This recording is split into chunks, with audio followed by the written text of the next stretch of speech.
Welcome back, I am Dr. Lee of Practical Pain Management. It is a third video that shows how much rotation and tilting I need to find a target and approach the needle. You can relax and watch the video because no tilting or rotation was performed in the procedure. I will show you an inferior approach to the facet joint injections of both L45. It is an AP view. It shows a well-defined border of the inferior joint margin of the facet joint. It also shows transitional vertebra, Castelvi classification type 2A. Let's begin.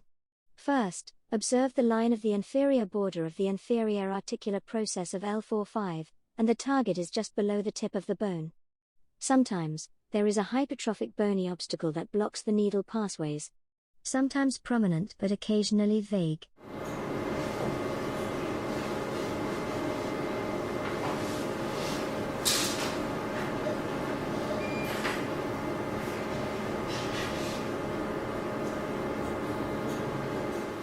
I think it is the case of transparent bony obstruction.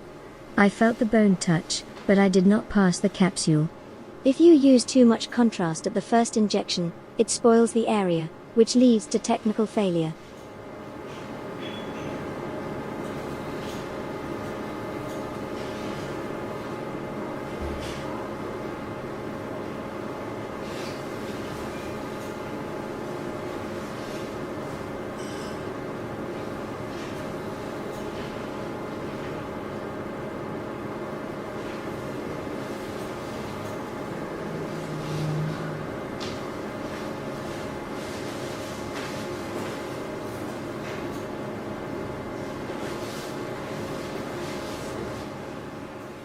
I withdrew the needle and redirected to a more inferior pathway.